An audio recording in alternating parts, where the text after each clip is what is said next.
Assalamualaikum warahmatullahi wabarakatuh. Selamat siang. Untuk bagian kedua dari photoelectric sensor, kita akan bicara mengenai photovoltaic sensor. Nah, jadi kemarin pada part 1 kita sudah belajar tentang fotodiode, kemudian fototransistor, dan kemudian saat ini kita akan apa sebenarnya photovoltaic sensor. Jadi ada dua terminologi yang harus anda pahami dengan jelas, bahwa terminologi antara dua hal ini itu agak berbeda, antara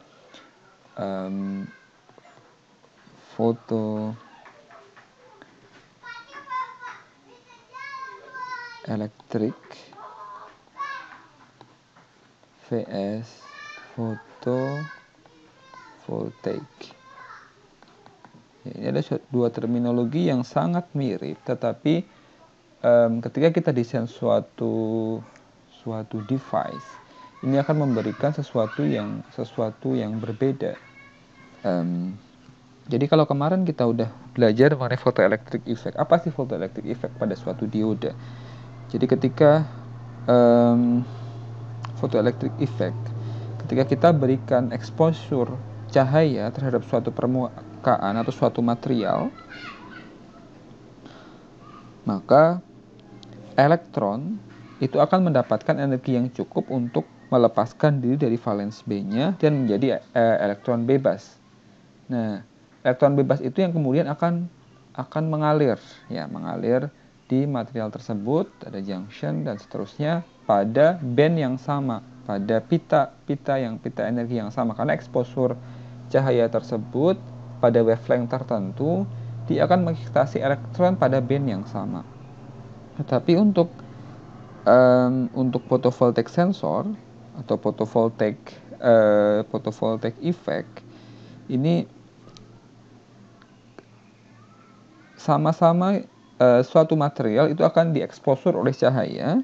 Nah, kemudian elektron yang dihasilkan, elektron yang mendapatkan energi yang cukup untuk berpindah dari valence band-nya ke conduction band akan ditransfer pada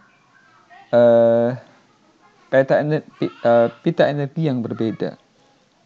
Nah, di dalam material tersebut. Nah, sehingga akan terjadi beda tegangan antara dua elektroda. Jadi kalau misalnya kita lihat ada ini adalah struktur dari photovoltaic sensor.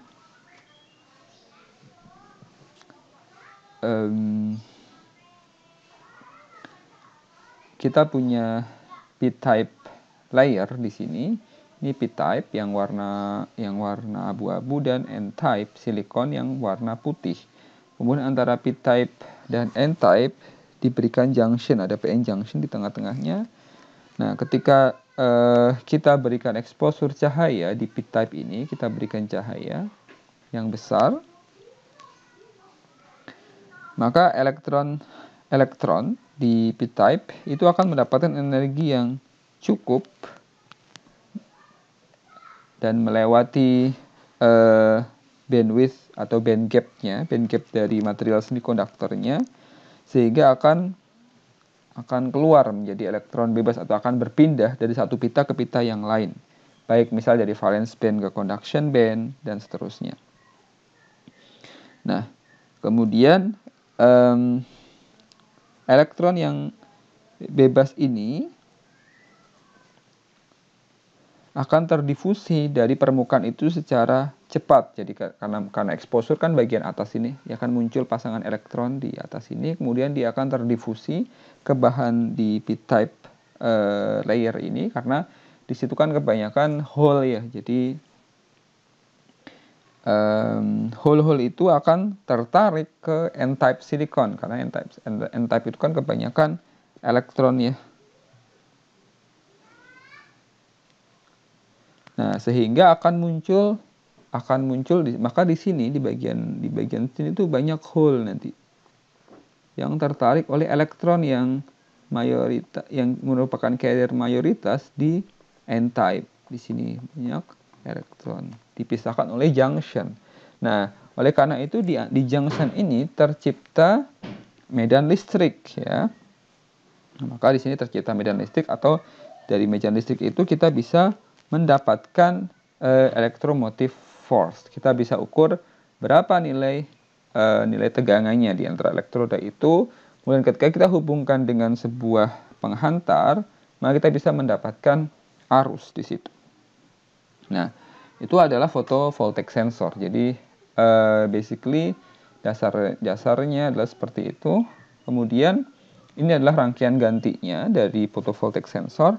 Ada beberapa basic karakteristik. Yang pertama adalah illumination atau spektrum karakteristik dulu. Nah, sensitivitas dari fotovoltaik itu akan berubah sensitivitasnya ketika kita ubah atau ketika cahaya yang mengenai tadi p-type surface-nya, kita bisa tukar sebenarnya, mau n-type atau p-type sama saja, itu berubah wavelength-nya. Nah, misalnya contohnya adalah silikon fotovoltaik. Silikon fotovoltaik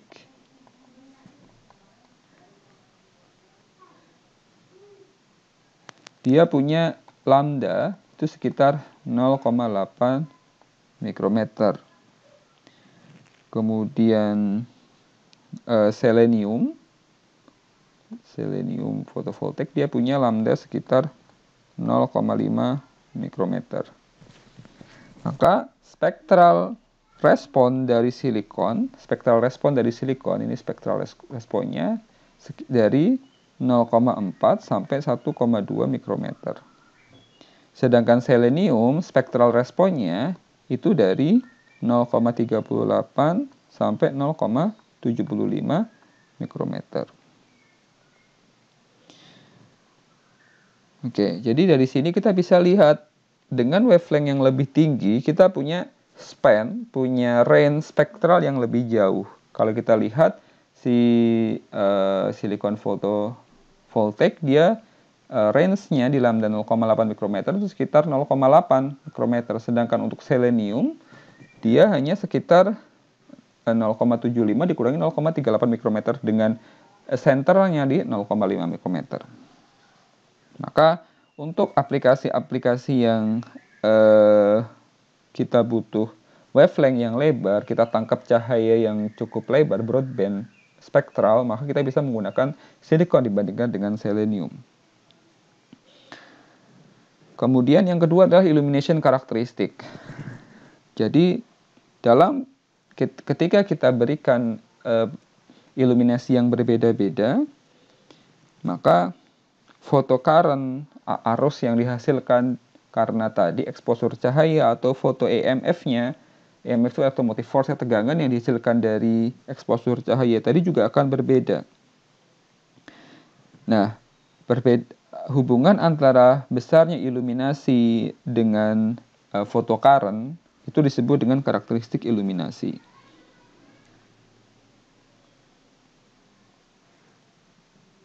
Jadi kita bisa melihat karakteristik, misalnya kita punya suatu bahan, berarti illumination karakteristik adalah illumination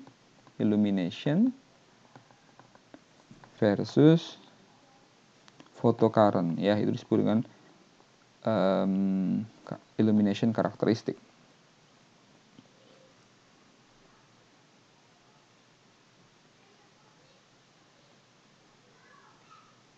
Oke, jadi kita bisa melihat bagaimana karakteristik si device ini terhadap photocurrent yang dihasilkan. Kita bisa tes. Kemudian yang berikutnya adalah temperatur karakteristik. Jadi temperatur karakteristik dari photovoltaic sensor ini adalah merupakan hubungan antara karakteristik suhunya terhadap atau perubahan suhu terhadap hasil tegangan sama arus yang dihasilkan. Jadi kalau illumination karakteristik adalah illumination versus photocurrent, kalau temperatur karakteristik ini adalah temperatur versus open circuit voltage-nya atau short circuit current. Jadi kalau apa bedanya open circuit voltage, short circuit current dan photocurrent? Jadi photocurrent itu yang ini arus yang dihasilkan di sini kan ada ini kan arus bisa mengalir di sini. Sebenarnya kan kalau ini kan arus ini photocurrent. Kalau misalnya short circuit current itu yang ini yang mengalir di sini namanya short circuit current. Photocurrent itu yang mengalir di materialnya, short circuit current itu yang mengalir di rangkaian. Oke. Nah, tegangan open circuit tegangan open circuit, tegangan antara dua elektroda itu akan berubah dengan akan turun ketika temperaturnya naik. Sedangkan perubahan temperatur terhadap short circuit current biasanya lebih rendah ininya. Lebih rendah pengaruhnya. Oleh karena itu biasanya dalam kita membangun device ini maka kita biasanya jaga temperaturnya supaya konstan agar tidak terjadi perubahan tegangan maupun arus ketika terjadi perubahan temperatur. Jadi karena apa? Karena di photovoltaic sensor sebenarnya yang kita exposure itu kan cahaya kan, bukan temperaturnya. Jangan sampai parameter lain seperti temperatur akan mempengaruhi kinerja dari device. Oke, kemudian yang berikutnya setelah kita belajar tentang photovoltaic sensor adalah fiber optic sensor. Jadi kalau Anda lihat ini adalah struktur dari fiber optic sensor. Kita punya safety layer, punya punya bagian terluarnya dari optical fiber, kemudian punya envelope N2 sama fiber core-nya N1. Jadi yang terletak di sentral dari silindernya ini adalah core-nya, core dari fibernya ini. Kemudian envelope-nya adalah layar di luarnya dari fiber dari envelope itu layer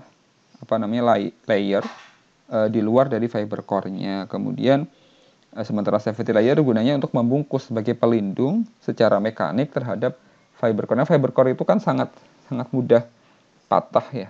Jadi kita harus benar-benar melindungi si fiber core itu supaya tidak terjadi apa-apa. Maka kita harus gunakan safety layer yang sangat baik.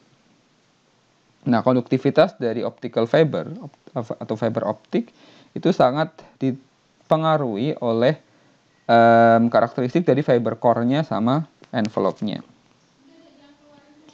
Oke, maka kita bisa melihat di gambar ini adalah prinsip transmisi cahaya dari sebuah fiber optik. Nah, untuk mendapatkan refleksi yang bagus, yang maksimum dari fiber optik, maka sudut datangnya theta i. Jadi sebenarnya fiber optik itu kan kita antarkan cahaya ya. Jadi untuk mendapatkan kita memantul-mantulkan cahaya di sini nih. Kan ini cahaya datang, kemudian dia akan mantul di envelope-nya, turun lagi dan seterusnya. Mantul di bawah, naik lagi seperti itu terus sampai ujungnya. Nah, untuk mendapatkan pantulan yang sempurna, maka sudut datangnya delta I-nya di sini delta I-nya itu harus lebih kecil atau sama dengan dari theta C. Oke, di mana theta C itu adalah arc sin dari N1 kuadrat minus N2 kuadrat. Ini akar ya. Akar dari N1 kuadrat minus N2 kuadrat per NO. Di mana N1 itu adalah indeks bias dari fiber core. N2 adalah indeks bias dari envelope. Dan NO adalah indeks bias dari udara. Nah, biasanya fiber optik itu kita range, kita kita letakkan di luar, sehingga kita biasanya NO-nya itu sama dengan 1.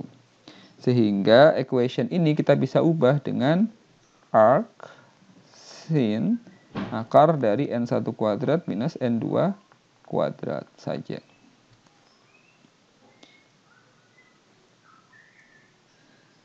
Oke. Nah, kemudian untuk itu maka kita harus memilih untuk bisa mendapatkan tadi theta I yang bagus, maka kita harus pilih apa indeks bias dari material fiber core-nya, apa indeks bias dari envelope materialnya, sehingga nilai di sudut datangnya lebih kecil atau sama dengan critical angle-nya. Theta C itu kan critical angle-nya ya. Supaya kita mendapatkan pantulan sempurna, tidak ada pantulan yang terbiaskan keluar ke envelope-nya. Oke. Nah, kemudian ada karakteristik dari fiber optik yang disebut dengan numerical aperture. Jadi numerical aperture itu adalah kemampuan fiber optik untuk mengumpulkan cahaya. Jadi ini kan theta I ya. Ini juga disebut dengan numerical aperture. Ya, jadi persamaan ini adalah numerical aperture. Semakin besar numerical aperture-nya, berarti semakin powerful fiber optik tersebut. Oke. Kemudian ini adalah numerical aperture. Kemudian inilah aplikasi dari photoelectric sensor. Kita punya pulse oximeter. Jadi ini ada oximeter yang gunanya adalah untuk mengukur saturasi oksigen dalam darah manusia. Maka kita bisa menggunakan apa yang kita sense. Yang kita sense di sini adalah perubahan volume darah di sini di permukaan kulit. Maka kita exposure dari atas, kita berikan sumber cahaya infrared, kemudian di exposure ke dalam jari kita. Yang jari kita itu di situ kan ada banyak darah terkumpul, kemudian di bagian bawah dari pulse oximeter tersebut kita kasih photosensitive sensor. Nah, nanti si pulse oximeter ini itu akan mengukur berapa saturasi oksigen dalam darah. Biasanya nilainya untuk normalnya kan 95% sampai dengan 100% ya. Oke, 95% sampai 100%. Ini alat yang sangat ini ya, akhir-akhir ini di COVID kan banyak kita disarankan untuk selalu menggunakan untuk terutama untuk orang-orang yang memang komorbid ya, sering menggunakan pulse oximeter karena sesak tiba-tiba terus nggak sadar karena tadi kadar oksigen dalam darahnya udah sangat rendah.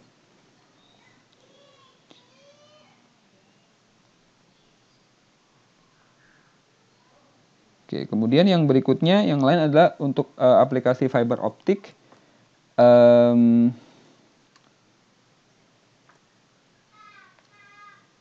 Kita bisa mengukur atau memonitor jaringan tumor dalam tubuh manusia dengan menggunakan thermal radiation. Oke.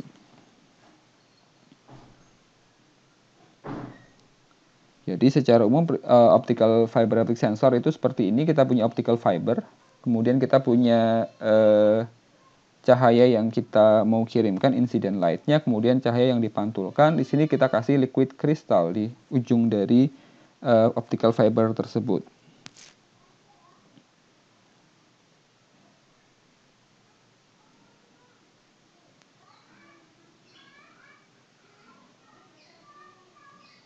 Nah, kemudian si liquid crystal ini ketika terjadi perubahan temperatur di liquid crystal ini, maka terjadi perubahan intensitas cahaya yang direfleksikan. Jadi ini kan ada cahaya yang masuk ya, kemudian dia akan memantul di liquid crystal ini, kemudian ditangkap oleh receiver. Receiver menangkap reflected light-nya, cahaya yang terpantulnya. Nah, ketika di liquid crystal itu terjadi perubahan temperatur, maka terjadi perubahan intensitas di reflected light-nya. Nah, sehingga reflected light ini dia merupakan fungsi dari temperatur. Jadi kalau temperaturnya berubah, intensitas dari reflected light-nya juga berubah. Maka kita bisa mengubah. Kita bisa menggunakan ini untuk mengukur misalnya ada perubahan temperatur untuk meng-sense apa yang di situ terjadi perubahan temperatur. Kita bisa menggunakan optical fiber.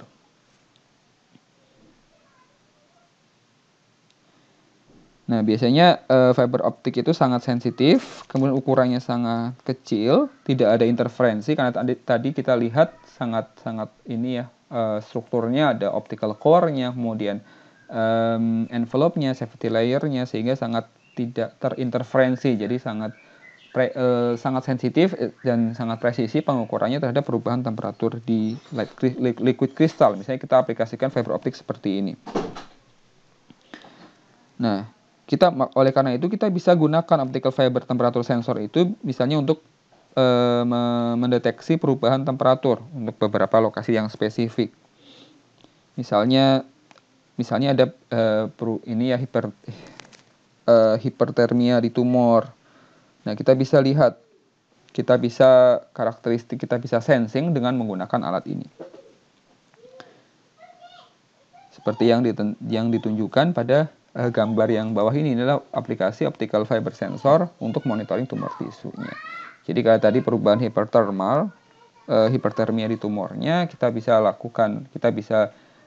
gunakan optical fiber ini sehingga reflected light-nya karena ada perubahan temperatur maka akan berubah intensitasnya.